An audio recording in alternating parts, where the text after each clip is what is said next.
Good day and great light, illuminators, and fellow first contact specialists, open contact specialists. Thanks for joining us once again. I'm Wendy. This is Dave. If you're new to the channel, thanks for hanging out with us. Thanks for allowing your frequency to bring you here. This channel is dedicated to the idea and the excitement and joy of open contact with our star brothers and sisters, those who share our DNA, those who do not, being interstellar and intergalactic. I hear guides, but because I feel like, of course, if you're here and we're here, that's what we're here to do together, is be intergalactic guides. But to facilitate open contact, to be excited about what that world would look like. We've been talking this morning about being really excited about just the idea of being able to be in a spacecraft.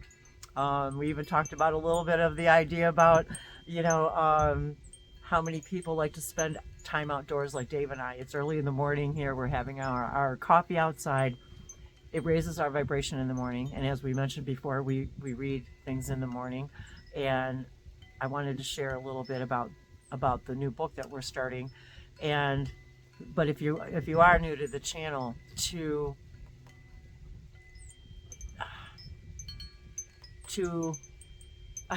what are the words I'm looking for? To find a place to be able to talk about being excited about open contact and about our responses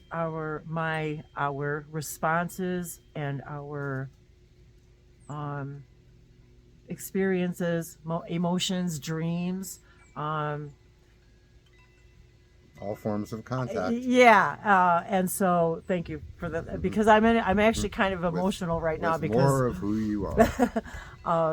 So as if you've seen some of our other videos, we just finished a book from Elan's Channelings, Power on a Plate, Your Power on a Plate, and we just started reading this book this morning, the next book, which is Reflections, if you can see it, Reflections of My Homeworld. So immediately, I don't know if it's just if it's just tapping into the vibration of the Essassani, of which I've for many years now felt a deep connection. It was part of my own awakening experience. And I keep thinking about the sacred circuitry too, so forgive me. I literally have sacred circuits going through my mind right now, just sort of floating around. But as soon as Dave started actually reading the book, I got super emotional. And I think it's a combination of the vibration, that feeling of unconditional love, connecting with my own energy and counterpart, the idea of the familiarity. Place. Yes, familiarity, thank you. The knowing that I've been there, maybe, to this place of living light, and now learning, just in the first chapter, learning about their solar system. I got like super crazy emotional looking at the photographs, listening to the descriptions. See, I can't even talk. Talk, Dave. So yeah, it's like, wow.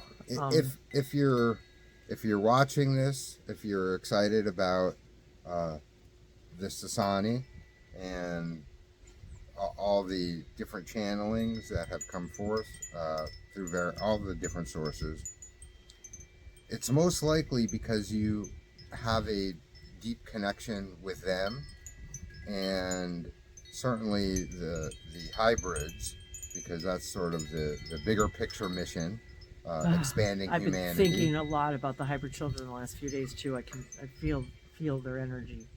I guess if there was if I had a question for the Essassani, it would be, of all the infinite connections that we have, what specifically draws our connections to them? And as they say, they're presenting themselves to us because we've invited them. There are infinite numbers of civilizations and higher consciousness beings, and certainly we also communicate with angels and light beings and all the other, Pleiadians and Arcturians and all that, and uh, certainly there are channels all over the world who channel them in various different ways and in different versions of reality. But I I would like a little more clarity on the idea of why, of all of these infinite sources of information, uh, where does the Essassani planet and the Essassani civilizations play a role specifically in our reality? And of course, many of the people who have been interested in this for many years also feel a deep connection to them. And uh, certainly the uh, uh, ways that they initiate their communication is by having versions of themselves actually on the planet, uh, connecting with us in all kinds of different ways. And so it only really makes sense that, a future version of us or a parallel version of us would also be participating not only on our end here as earthlings, inhabitants of this reality, but on all the others that are involved, including Essassani civilizations. And I know Wendy has, and I have felt specific connections with different beings uh, that are part of this Essassani civilization, uh, current, past, and present, whatever that really even means. Uh, so it's very exciting to have Andrew present this information that he gets through Elan, that shares more and more details about their world and civilization. And as we read page by page, we're just connecting more of what we is already contained within us. It's like I could close my eyes and I'm just there, And certainly you have always discussed different dreams that you had that sort of seem reflective of the Essassani world. And I'm reminded too as you're talking that, and I know we're all going to learn our true history, but there is history that's already been discussed through Bashar, channeled through Daryl Anka as well, in that the Essassani have been here before, yes, here on Earth, and that's a whole different thread, a whole different story. And yet, right now, as you're talking, it's like I'm connecting to also that story, that version of time, which of course I can't imagine something I'm not already in the vibration of. So I can't imagine it if I wasn't already a part of that. And even as I talk about it, I feel the raising, the vibration, my vibrational body, my body raising in vibration and connecting with that energy. And so I think it's a combination of it. It's a combination of feeling that unconditional love, knowing I have a counterpart in that society here that was here on Earth, and likely participated in many different ways in past visitations. And it was sort of explained, and I'm just saying this loosely, but that we weren't ready yet for that energy and that idea. And those of us who are participating right now in this we're ready, and this is what we've been really excited about. I had more dreams even again just this morning and last night and yesterday, just about actually even building more things and transporting devices, and even though I don't really understand it in this reality, I know it's part of this whole process.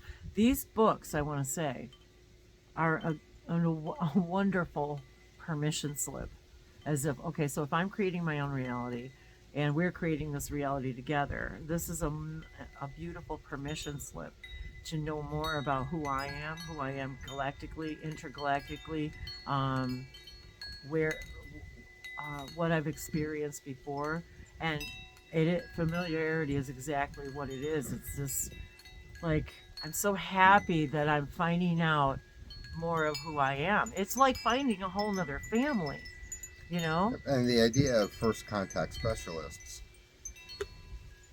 there's a lot of excitement for us to imagine the ideas of our participating in this process on other worlds Yes. and other civilizations, and not only as humans becoming first contact specialists for other civilizations, but in other lives, so to speak, of doing this type of work across the galaxy and in other dimensions and in other realities and other universes.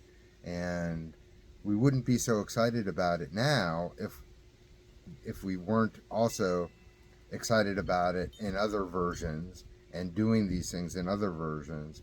And perhaps that was part of our being ready to do it now here, sort of from the other side of the coin, being the civilization who's about to have first contact in a global and widespread way. And certainly we would want to design it in a way so not only are the extraterrestrials who are coming to participate in the first contact, and really it's just publicly aware contact, because first contact has already happened long ago. Yeah, But, millennia. But not only being from the perspective of the extraterrestrials coming to visit, which also include the idea of humans that have left the Earth and went to travel space, perhaps with other extraterrestrials, and will be coming back to say hello, we're home. So all of these ideas, it certainly makes sense that we would also want to participate from the recipient's point of view. And as we understand the idea that everything is an experience, and all of these experiences add to the whole of the experience, we would want to get it from every angle.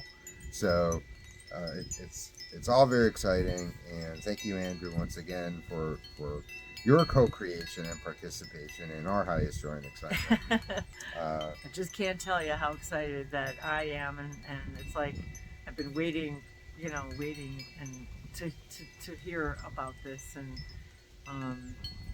I know I feel really tongue-tied. I'm sorry. This is like to everybody. I'm like blah blah. And it's interesting because we discuss all the time. Why aren't we as channels getting all of this information ourselves directly? And we do sort of. But the path of least resistance. Well, the paradox is the path of least resistance is we go and buy the book. We don't need to do the channeling. How much money do you have in your pocket? The path of least resistance is to just look in your pocket. There's no need to have some kind of magical telepathic experience of guessing how much money is in your pocket, because it's much easier to just look in your pocket. And that's how we sort of look at these gifts of synchronicity, that sometimes it's easier to just get the book and read the book, and that will lead to other things, and that is the unfoldment of more synchronicities. And certainly we also look at synchronicities as abundance, and absolutely, as you're able to recognize all the synchronicities, it's hard not to feel abundant all the time. Yes, I do. I feel very, very lucky that I'm able to receive this information in this perfect timing for me, for all of us. And again, we have no affiliation or have anything to gain by promoting this book or any of the information, except that how much and how grateful that I am that, because this is part of what this channel is all about all the things that I've learned and all the information that I've gained from other channels and how I've applied it in my life, how I to the best of my ability use the formula every day. And do I get it right every time, every minute? No, but that's part of the process. That's part of the whole thing. To the best of our ability. Arguably, you could say that that's the fun part. And us sharing this is I because I'm grateful that Daryl and Andrew that they followed their heart and their highest joy to share this information, because what a gift it has been for me personally, for humanity. I don't think any of us could thank them enough. And maybe someday we'll learn a little bit more about Andrew's story, because we Wendy and I have always been almost more interested in the story of the channeler than the actual channeling. Yeah, we do that a lot. In the sense that we're very excited to hear about the story of the person channeling. And we also have come to understand that there's no need to create a separation between the channeler and the channeling. It's it might be a third thing that's co-created together, but whenever we think of how we're creating a separation,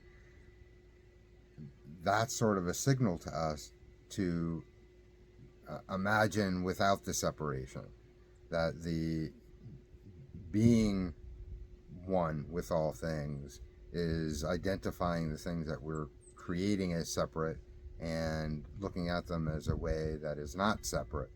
And it translates into the idea of connecting to more of who we are, but also the idea of contact, in that contact has to happen in a place of equality, where you understand that there isn't a separation and everything is really always equal value. And while individually we all have our own contributions to the stories that we're creating, one story is not better than the other story. One story is not more valuable than the other story, because without all the stories, there could be no stories. I was just thinking about how when we read these things, it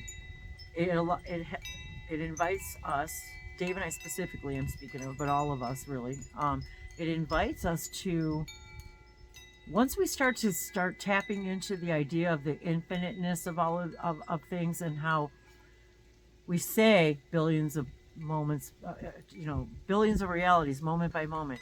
Yet when we say it, to really conceive of that is very, very expanding and very exciting for us, me personally, Dave and I together, to understand that we're also participating, as you were mentioning earlier, we're participating in an infinite numbers of these realities that we are constantly plugging into and tapping into and sending and receiving information all the time, like an infinite switchboard. And when you begin to even open your mind to those concepts, the way you see everything else expands, changes. I simply see and feel my world differently, even after reading one chapter, or making one video, or listening to, a Bashar clip. Um, Well, so as Elan mentions, your outer world, your planet, is a reflection of your inner yes, consciousness, and collectively, our inner collective consciousness. And as we adjust our frequencies to be more preferential in nature, the outer world has no choice but to reflect that back. And we're going to learn more about the Essassani worlds and their civilization, but we part of this uh, teaching and learning is to apply this in our own reality, and to be able to have have the world around us be expressed in a way that has more equality, that has more uh, understanding of equal value, and uh, being a positive expression of our inner self and our inner knowing. And we are reminded all the time about anything that uh, sort of wants to shake loose from our vibration that doesn't belong, so we could thank it and send it on its way. and I'm actually receiving a message right now too, as Dave and I are sitting here in our sun, and we were learning about their solar system and their sun, and I was literally feeling this deep connection with our sun and their sun.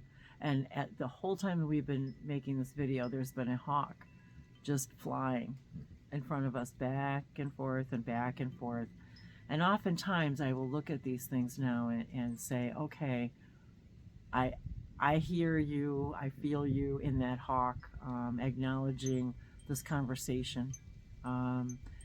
And I feel like even this conversation is being absorbed and transmitted to Shaw, their son, in that dimension. And I completely forgot until this moment. Last night when I came out on the porch to take out the garbage, actually, there was a huge The owl on the porch that was a couple feet from me. I forgot about that. And staring eye to eye. Yeah, it was pretty incredible. So I'm not sure exactly what that means, what message that it had for us, but everything is a synchronicity. And maybe the hawk and the owl are a message for you, for us. Even right now, I feel like, okay, now I have to go through my spirit animal decks to find, the hawk and the owl cards. But of course, the very first thing I think of is higher perspective, and eyes wide open.